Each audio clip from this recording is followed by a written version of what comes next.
میں کبھی نہیں کہتا چینج چاہیے مجھے، کیونکہ شریعت اور قرآن میں چینج نہیں ہو سکتا۔ جو شریعت ہے اور قرآن ہے اس میں کبھی چینجنگ نہیں ہوتی، اور میں کبھی نہیں کہتا کہ مجھے چینج چاہیے۔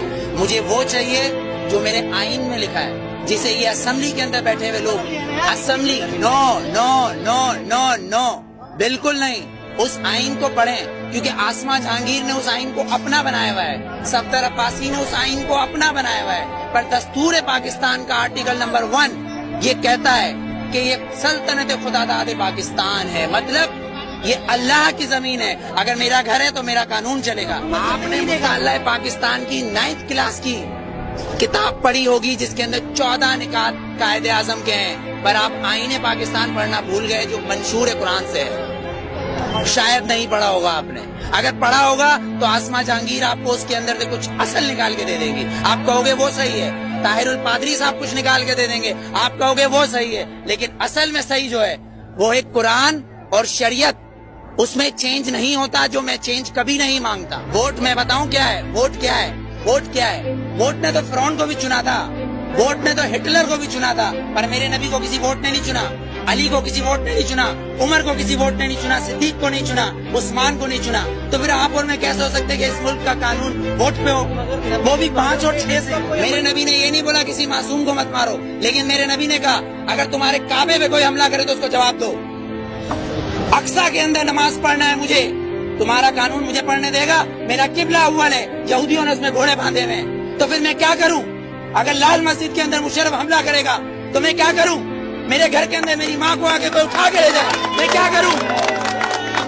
میرا قانون اس کی اجازت دیتا ہے، میرا قانون اس کی اجازت دیتا ہے۔ آرٹیکل 63 اور 62، آرٹیکل 63 اور 62 اس بات کی اجازت دیتا ہے کہ چیف جسٹس کو بھی چیک کرو، چیف جسٹس کو بھی چیک کرو۔ لیکن یہاں تو میں پارکنگ والا کھڑا ہوں، یہ پارکنگ والا میں کھڑا ہوں، یہاں گورنمنٹ آتی کہتی گورنمنٹ کی گاڑی ہے، تو یہ جو گدھے کھڑے ہیں، یہ جو گدھے کھڑے ہیں جن کے ٹیکس سے یہ گورنمنٹ بنتی ہے، جب یہ 10 روپے اور 20 روپے دے رہے ہیں تو یہ گورنمنٹ کیوں نہیں دے گی؟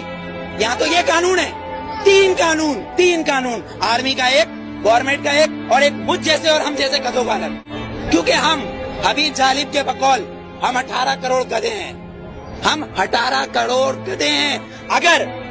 اگر صوفی محمد سواد کے یہ کہیں کہ میں دستور کو نہیں مانتا، آئین کو نہیں مانتا، تو وہ کافر، اس کو گرفتار کر لو، نظر بند کر دو، ٹھیک ہے، اس کو بند کر دو۔ اگر کوئی سیاستدان کہے کہ میں دستور کو نہیں مانتا تو وہ الیکشن کا حقدار۔ آپ کو کتنا لون معاف کیا، مجھے کتنا لون معاف کیا، پر ہمارے سیاستدانوں کو اربوں روپیہ معاف۔ بلاول زرداری صاحب کا 30 ارب روپے کا محل رائے گڑھ میں بن رہا ہے، وہ بھی کس سے لیا ہے؟ ملک ریاض سے، Malik Riaz. No you are not corrupt, I am not corrupt, Malik Riaz is a corrupt, ایک کرپٹ مین ہمارے پریزیڈنٹ کو پیسہ دے رہا ہے اور کہہ رہا ہے رائے گڑھ میں محل بناؤ، اس لیے کہ نواز شریف کا محل ادھر ہے۔ کیوں ٹھٹا میں بناؤ نا، لاڑکانہ میں بناؤ، ادھر غریب لوگ مر رہے ہیں۔ سیلاب آیا سندھ میں تو تم سوئٹزرلینڈ گھوم رہے تھے، ہاں؟ تم کس پاکستان کی بات کر رہے ہو؟ پاکستان کا مطلب کیا ہے؟